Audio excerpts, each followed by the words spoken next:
You've probably heard of the 5 platonic solids before. You know, these guys. If you watch as much educational YouTube as I do, you've probably seen a good share of videos that explain why there's only 5. When educational videos introduce the platonic solids, they usually describe what makes them special by saying that all their sides, edges, and corners are the same. This is a slight simplification of the formal definition of a regular polyhedron. The thing is, the platonic solids are not the only regular polyhedra. There are several more. It's just that all the other ones are usually ignored when talking about the concept to beginners. And yet, not only do these beginner-friendly educational videos tend to ignore the regular polyhedra that aren't platonic solids, you'd be hard-pressed to find a comprehensive list of regular polyhedra anywhere on the internet. But why? What are these secret shapes that Big Shape doesn't want you to know about? I'm Misali, and there are 48 regular polyhedra.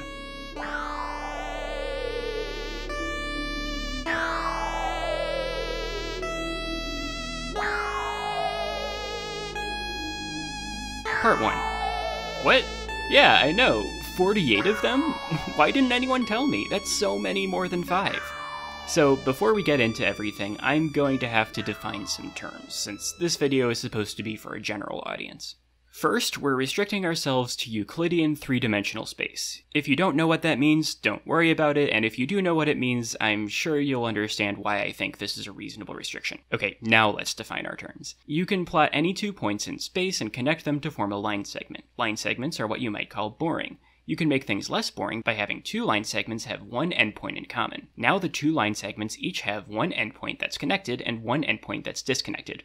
We can add a 3rd line segment which goes from one disconnected endpoint to the other, and we get a triangle. A triangle is an example of a polygon. It's a polygon because it's made out of line segments, and all of the points that define the component line segments are shared by exactly 2 line segments. The points in a polygon are called its vertices, and the line segments are called its edges. Polygons can have however many edges you want, as long as there's at least 3. I mean, you could have 2 of them, but they'd end up just being in the same place, and the shape you end up with is indistinguishable from if you just had one line segment on its own, so that's usually not allowed. Polygons can pretty much be shaped however you want, as long as they fit the definition of being made out of line segments and every vertex being connected to exactly 2 edges. There's a special category of polygons called regular polygons, which have a couple of specific properties that other polygons don't. All of their edges are the same length, and the vertices that they meet at all have the same angle. This is an okay enough way to describe what it means for a polygon to be regular, but for my purposes it'll be useful to define these qualities a bit more precisely. For a polygon to be regular, it must have symmetry, meaning that it looks the same in multiple different orientations.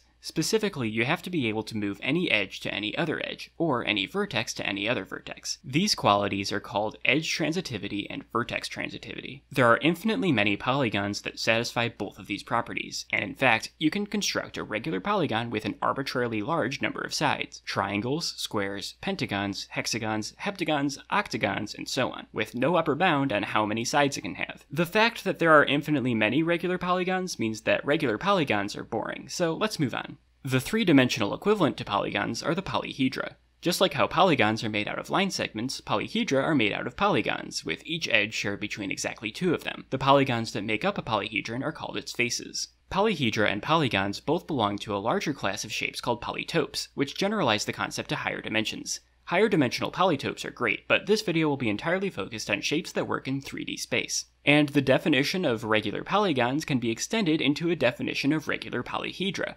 Once again, it's defined according to symmetry. In addition to vertex and edge transitive, a regular polyhedron must also be face transitive, so you can move any face to any other face. The philosopher Plato showed that there are 5 3D shapes that fit this definition, which are known as the platonic solids. Okay, got all that? Great. Part 2. The platonic solids. The definition of regular polyhedron is pretty strict, so it makes sense that there would only be 5 of them. I think it's pretty trivial to see that for a polyhedron to be regular, its faces must all be regular polygons, and for it to be vertex transitive, all of its vertices must be the same. So all you need to describe a specific regular polyhedron is what shape its faces are and how many meet at each vertex. You can represent this information using a Schläfli symbol, named after Ludwig Schläfli, with the number of edges of each face, then the number of faces that meet at each vertex, all within curly brackets. Okay, let's look at some regular polygons and see what regular polyhedra you can make out of them. If you start with 3 triangles and fold them up into 3D space so that they all meet around a vertex, the space remaining is perfect for one other triangle, and you get a tetrahedron, also known as a triangular pyramid. Next, start with 4 triangles around a vertex. Since you know each vertex is going to have to be the same, constructing any given platonic solid means looking for openings and putting in more faces, copying whatever vertex you started with. With 4 triangles around a vertex, you eventually form a shape made out of 8 triangles, an octahedron. Doing the same thing with 5 triangles, you eventually get the lovely 20-sided icosahedron, which you might recognize as a D20. If you start with 6 triangles, you run into a problem. They can't actually fold into 3D space because they lie flat. So you've now reached the point where you have too many triangles to make a platonic solid. So let's move on to squares. 3 squares around a vertex gets you a cube, and 4 squares around a vertex is too many because they lie flat again. Last one, put 3 pentagons around a vertex and eventually you get the 12-sided dodecahedron, and any more than that is once again too many to fit around a vertex. You could start with hexagons, but 3 hexagons is already too many, so we've reached the limit. And so we can convince ourselves that these are the 5 regular polyhedra. And you might look at that and say, yeah, that makes sense.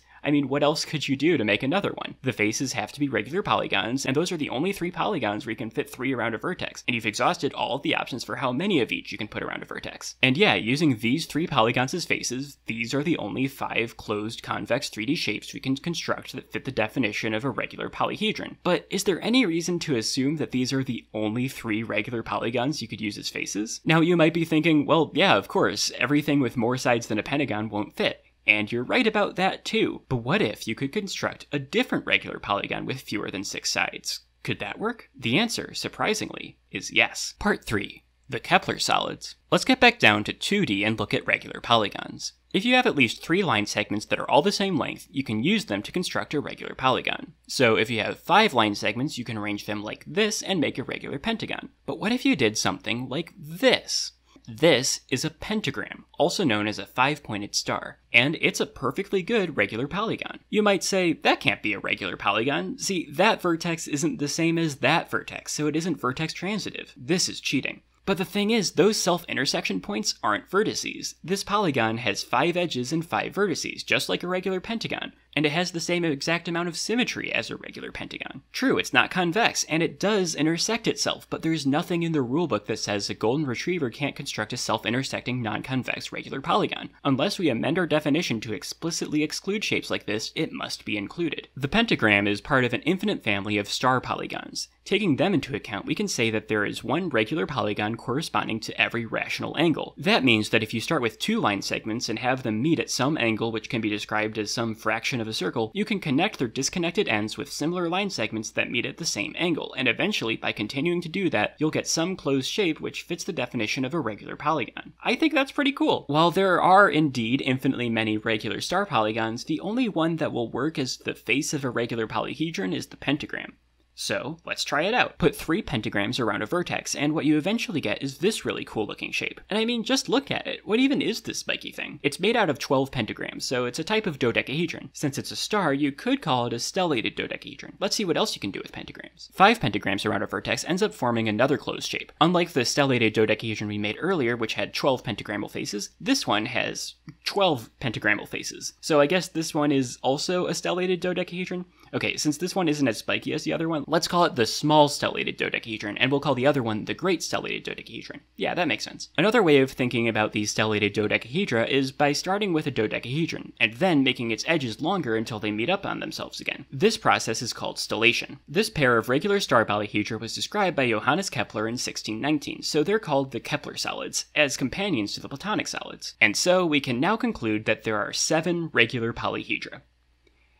Except, we're still not done with star polyhedra. Almost 200 years after Kepler described the Kepler solids, a mathematician named Louis-Poinsot found another pair of regular star polyhedra, which later were shown to complete the set. Today, the 4 regular star polyhedra together are called the Kepler-Poinsot polyhedra. Part 4. The Kepler-Poinsot polyhedra. To describe what Poinsot found, we'll first need to get back to the idea of a Schlafly symbol. As I showed before, a Schlafly symbol defines each regular polyhedron as the number of edges of each of its faces followed by how many faces meet together at each vertex. While this definition works for the platonic solids, it doesn't work for the star polyhedra since a pentagon and a pentagram have the same number of sides. The solution to this is to represent pentagrammal faces with the number 5/2 instead of 5. There is a reason for this, which I will not be explaining, so just trust me that this makes sense and isn't just arbitrary notation. So the small and great stellated dodecahedron have the symbols 5/2 5 and 5/2 5/2, 3, respectively. Now, the fact that star faces are represented in this way means that the first number doesn't really mean the number of sides of each face. It's just a number that's used as the name for a specific regular polygon. So then what about the second number in the symbol? Are the numbers actual numbers, or are they notational shorthand for specific polygons? The answer is the latter. Take the symbol for a cube, 4, 3. This can be understood to mean square triangle, but what about a cube is triangular? Well, if you look at one vertex where 3 square faces meet, you can slice through a cross-section and you'll see a triangle. You can say that a cube's vertex figure is a triangle. Oh, and by the way, this Wikipedia animation I'm using here is showing how if you slice through all the faces of a cube at once, you get an octahedron. An octahedron is the dual of a cube, because the cube has square faces and triangular vertex figures, and an octahedron has triangular faces and square vertex figures. So who cares? Why does any of this matter? Well, just like how a face doesn't have to be a convex polygon, a vertex figure doesn't have to be a convex polygon either. And that's what Poinsot found. If you make a shape with pentagons as its faces and pentagrams as its vertex figure, you get a great dodecahedron. And doing the same thing with triangles gets you a great icosahedron. And if you try it with squares, it just doesn't work. Another way of thinking about the Poinsot polyhedra is to think of taking a dodecahedron and an icosahedron and making their faces larger, rather than making their edges longer. This is another type of stellation, called greatening. Anyway, together with the pair of stellated dodecahedra, we now have all 4 Kepler-Poinsot polyhedra.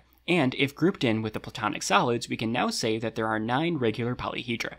I really like the Kepler-Poinsot polyhedra. They have most of the same properties as the platonic solids, except that they objectively look way cooler because of all the spikes. They're super underrated, and I think more people should know that they exist. The rest of the regular polyhedra definitely all fit the definition, but they're not what you'd call solids. You'll see what I mean. Part 5. The regular tilings. What we've seen so far is that you can use triangular faces to make tetrahedra, octahedra, icosahedra, and great icosahedra. You can use square faces to make cubes, pentagonal faces to make dodecahedra and great dodecahedra, and pentagrammal faces to make small and great stellated dodecahedra. Hexagonal faces just don't work. But why not? You can fit 3 of them around a vertex just fine. It's not like heptagons where they don't fit at all. In fact, if you keep going, you eventually get something like this, a polyhedron with infinitely many hexagonal faces. It has a few names, but it's most well known as the hexagonal tiling. It's one of 3 regular tilings of the plane, along with the triangular tiling and the square tiling. True. These are not closed shapes like the platonic solids and the Kepler-Poinsot polyhedra, but they still fit the definition of regular polyhedron. You can move any face to any other face, any edge to any other edge, or any vertex to any other vertex. They're flat, they're infinitely large, and they're regular apeirohedra. Once again, even if you feel like they shouldn't be in the same category as the other regular polyhedra, you'd need to specifically change the definition of regular polyhedron to exclude them. Just because they're infinitely large doesn't mean they aren't allowed. And so, finally, we have all 12 regular polyhedra.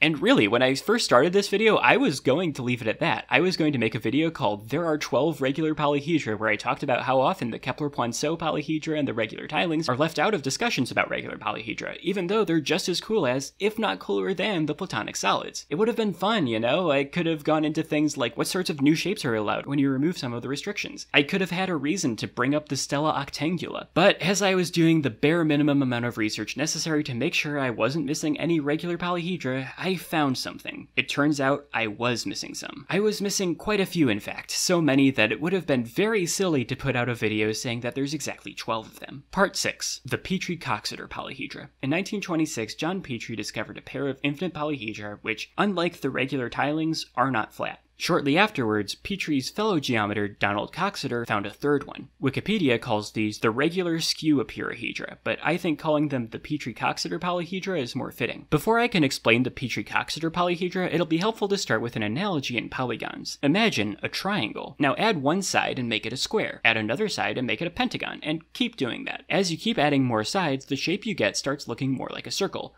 And once you have infinitely many sides, you end up with an apeirogon, which looks exactly like a circle. But it only looks like a circle because we're too far zoomed out to see the individual edges. Indeed, since there are infinitely many of them, and since the circle has a finite circumference, if we're thinking about the regular apeirogon as being like a circle, each edge must be infinitesimally small. So let's zoom in infinitely far so we can see the individual edges. At this zoom level, it doesn't look like a circle at all, it looks like a line. Just like the regular tilings of the plane, this is an infinitely large shape that's also completely flat. Can you make a regular apeirogon that isn't flat? Well, yes, you can. All you need to do is something like this. This is a shape which infinitely alternates between its edges going up and down in a regular pattern. The technical name for this shape is a zigzag, and a zigzag is entirely within our definition of a regular polygon. It doesn't actually matter what the angle is, so a zigzag can be however wide or narrow you want. The key observation that leads from zigzags to the Petrie-Coxeter polyhedra is this. Look closely at this square tiling. You can see here that within this grid there exists a clear zigzag pattern, and in fact the same thing can be found in the other two regular tilings. Maybe, by examining tilings of 3D space, we'll be able to find infinite polyhedra that aren't flat, and that's exactly what Petrie and Coxeter did. Tilings of 3D space are usually called honeycombs, which I think is specifically to make it so you can't call the hexagonal tiling a honeycomb tiling. All three of the Petrie-Coxeter polyhedra are derived from the cubic honeycomb. The cubic honeycomb is a tiling of 3D space made out of infinitely many cubes. By following a zigzag-like pattern along the square faces of all the cubic cells, you can end up with a regular polyhedron called a mu-cube. A helpful way to think about the mu-cube is to think of it as being made out of cubes that have two opposite faces missing. By arranging 6 of these almost cubes in a cube-like form, you get the basic building block of the mu-cube. This can be extended infinitely to get the real thing. Next is the mu-octahedron, which is based on a bitruncated cubic honeycomb. While this honeycomb is derived from the cubic honeycomb, it'll be easier to explain how it's structured from the ground up. Its cells are not cubes, but rather truncated octahedra. Truncation is this process that I like to think of as being like cutting off the corners of a polyhedron. When you truncate an octahedron, its 8 triangular faces become hexagons, and its 6 vertices become squares. This shape isn't regular because it has 2 different types of faces, but it can be used to tile 3D space. And by simply removing all of the squares from this tiling, you get another regular polyhedron. The third Petrie-Coxeter polyhedra, which was Coxeter's contribution, is the mu-tetrahedron, based on the quarter-cubic honeycomb. It's derived from the cubic honeycomb, but it'll be easier to explain its structure if we talk about its cells instead. The cells of a quarter-cubic honeycomb are tetrahedra and truncated tetrahedra. By removing all of the triangular faces of a quarter-cubic honeycomb, you end up with a mu-tetrahedron. And so, there we have it! 3 completely regular infinite polyhedra, and unlike the regular tilings, these babies have some actual depth to them. You've got the mu-cube made out of infinitely many squares, and the mu-octahedron and mu-tetrahedron both made out of infinitely many hexagons. This is exciting stuff. Taking these 3 Petrie-Coxeter polyhedra into account, we can now say that there are in fact 15 regular polyhedra. From here, things are going to get a lot weirder. Part 7. The Petrials. What exactly is a polygon? Yeah, I defined it earlier, but there might still be some assumptions that you're making that weren't a part of it. For example, there is nothing in the definition that restricts polygons to 2 dimensions. Let's say you were to take a zigzag, but rather than it just going off infinitely, you fold it up into the 3rd dimension, and you have it meet back on itself. This has some rather big implications. Like, okay, what is the area of this polygon? See, the question doesn't even make sense anymore. This thing doesn't have area, it doesn't even have an inside. This is what's called a skew polygon, and they're huge game changers. So what do you get when you try to make a polyhedron with skew polygons as its faces? This sounds tricky. Just like zigzags, it's not necessary for them to have set rigid structures to be regular. You can move them about and deform them while preserving the defining symmetries. Where would you even begin? What Petrie found was that you can actually take any polyhedron made out of normal flat polygon faces and convert it into another polyhedron made out of skew polygon faces. This is called the Petrie dual, or Petrial, of the polyhedron. Take the cube, for instance. Let's rotate this cube so we're viewing it with one vertex facing us. Now look at the cube's silhouette. It sure looks a whole lot like a regular hexagon, doesn't it? Like maybe you could trace along this edge and draw a hexagon along the edges of this cube. Of course, once you rotate it again, the illusion breaks, and it doesn't look like a regular hexagon anymore. But it is a regular hexagon. This is a regular skew hexagon, and it's built into the edges of a cube. This is called the cube's Petrie polygon. If you do this for half of the cube's 8 vertices, you can create a shape that looks exactly like a cube, but it's made out of 4 hexagons instead of 6 squares. Sometimes, finding the Petrie polygon of a regular polyhedron involves looking at its vertices. Other times it involves looking at its faces, and sometimes you just gotta use the more formal definition. Start at some vertex, and follow along some edge that it's connected to. By definition, this edge will always be part of exactly 2 faces. You can continue along the line you've drawn by turning left, so to speak, and following the face to the left of the edge you've drawn. Or you could turn right and follow along the face to the right. If you turn the same direction enough times in a row, in this case 5, you will end up back where you started, and you will have drawn one of the polyhedron's faces. But if instead of doing that, you alternate which way you turn each time, going left then right, then left then right, and so on, you'll be tracing out the Petrie polygon instead. And yeah, all 15 of the regular polyhedra we've gone over already have their own Petrials, giving us another 15 regular polyhedra. You might be wondering, say, what if you find the Petrials of those Petrials? Do you get another 15 new shapes? Well, if you take, for example, the Petrial cube and try to find its Petrial, what you end up with is just a normal cube. The property of being a Petrial is always mutual. The cube and Petrial cube are in fact Petrials of each other. To properly understand the Petrials, you need to really have this idea of a Petrie polygon down. Like, okay, here's 4 regular polyhedra. Just looking at their wireframes like this, they look exactly the same. 2 of them have flat faces which can be filled in, so we can see that this one is an icosahedron and this one is a great dodecahedron. But for these 2, we can't do that. The best option I have is to just highlight one of the skew faces so you can get a sense of the structure. And even then, it's still super hard to not just see it as an icosahedron. Here, let's have a quick montage of all of the Petrie polygons and how you can view them from a certain angle that makes them look more like normal flat regular polygons.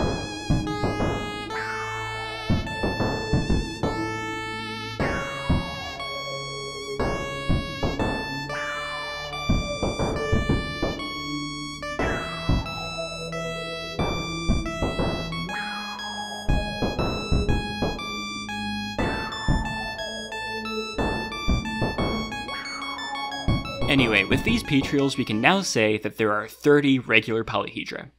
At least there's 30 that have actual established names. We have officially reached dark geometry territory. Researching the remaining 18 polyhedra was a complete nightmare. After sifting through pages upon pages of geometry jargon, I eventually was able to get some help from the fine people in the Polytope Discord server. I could not have done this without them. Very frustratingly, I am aware that of these 18 polyhedra, 17 of them were discovered by Branko Grünbaum in 1977, and one of them was discovered by Andreas-Dress in 1981, and I have literally no idea which one Dress discovered. Most of my information about these shapes comes from this paper from 1997, where McMullen and Schultz categorized the Grünbaum-Dress polyhedra. Part 8. The blended apeirohedra. 12 of the dark polyhedra can be created from the 6 flat apeirohedra using a process called blending. Each flat apeirohedron can be blended with a segment or with an apeirogon. This terminology is very confusing, and it will be more helpful to think of these 2 kinds of blending as being completely separate. Let's start by blending each of them with a segment, since that's easier. What that really means is that you're taking the flat apeirohedron and making it spiky, by lifting some of the vertices. Just like how you can turn an apeirogon into a zigzag in 2D and have it still be a regular polygon, making each of these tilings spikier doesn't stop them from being regular polyhedra. Oh, and for the Petrials, as you'd probably expect, you get stuff that looks the same but is technically different. Standard deal for Petrials, really. Okay, now for the other type of blending with an apeirogon. To explain this, I'm going to have to first explain yet another type of regular polygon. Take a look at this. You might think that this is a square, but look again. You're actually looking at an infinite spiral pattern of squares curling into the 3rd dimension. This is a helix, and you can make a helix out of any polygon you want. Weihart made a whole thing about this type of symmetry, which I highly recommend. So to create the other blended apeirohedra, replace the faces of one of the flat tilings with helices, some being clockwise and others being counterclockwise. And once again, there's Petrials that look the same but aren't. Now, none of these blended apeirohedra actually have names. I think it makes sense to call these ones, the endless spiky fields, the blended versions of the tilings, and to call these other ones the helical versions, since they're made out of helices. So these 12 infinite shapes get us up to 42 regular polyhedra.